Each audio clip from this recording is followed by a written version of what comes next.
you make a GIF from After Effects? There's just so many options. First off, don't make a GIF directly out of After Effects. Instead, make either an MP4 or an Apple Pro.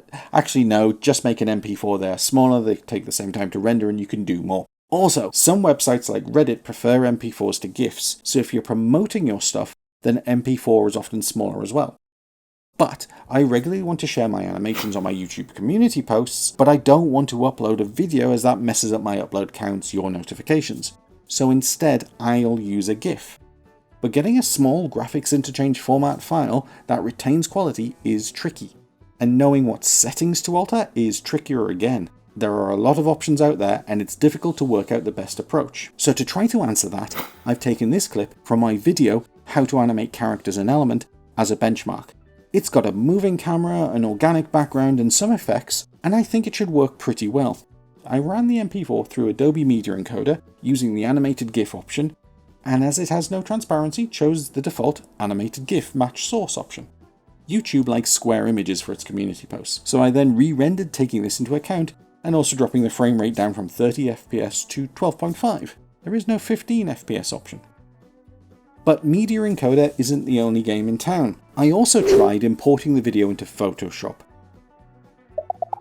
and then choosing File, Export, Save for Web Legacy,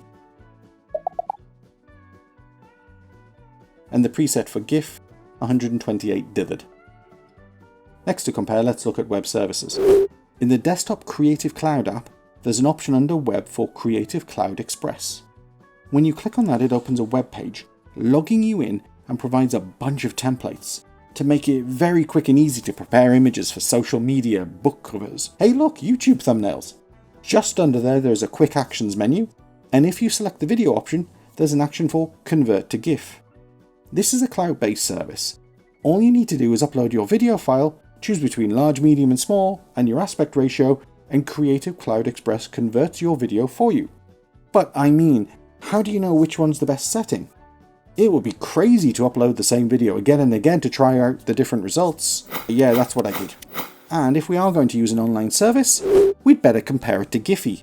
Giphy is a free service, though remember, nothing really is free. In freemium services, you are the product. That being said, sign up is painless. Then if you upload your video, you can choose to make it private.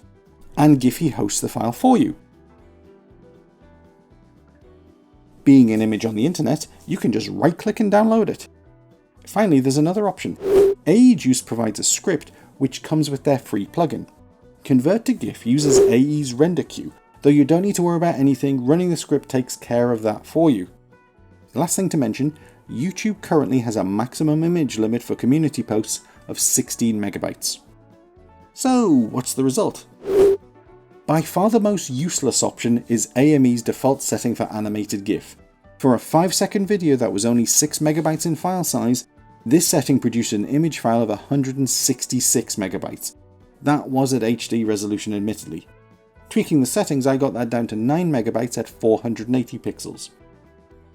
Comparing the online services, even the large option in Creative Cloud Express produced a 640 by 360 GIF of only 10 megabytes file size. And the quality doesn't really diminish as you go down to small, just the frame size and file size. Giphy produces a 7 megabyte GIF, though there's no option to crop the image to square with Giphy. And AEJuice produced a GIF at just over 13 megabytes. For me, the most surprising result was Photoshop, which produces a file 8 megabytes at my chosen resolution of 480 pixels wide. Though Photoshop did feel like it was going to crash at any moment. The weird thing about both Adobe Media Encoder and Creative Cloud Express is they both produce this flickering on the running guy. The pixels in the shading really stand out and are distracting. Giphy and AEJuice didn't have this problem, and neither did Photoshop. For ease of use, it's a three-way tie between Giphy, Creative Cloud Express and AEJuice.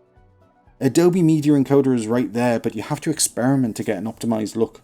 And the way those greys compressed puts me off too, which also affects Creative Cloud Express, which is a shame because it's part of the Adobe package so I don't have to register to use it. I was impressed by AEJuice's speed, but again I had to register and install their plugin. The plugin isn't bad though, and I will be exploring it more.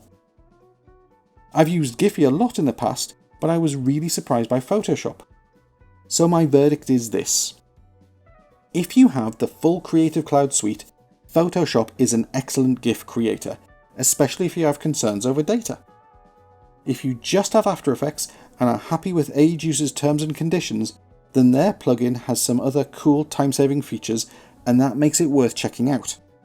And if you don't want to install AgeUse and don't mind registering for yet another web service, Giphy is free, quick and good. But if you only have After Effects, don't want to install anything or register anywhere else, Creative Cloud Express is well worth checking out, not just for GIFs but for the other templates too.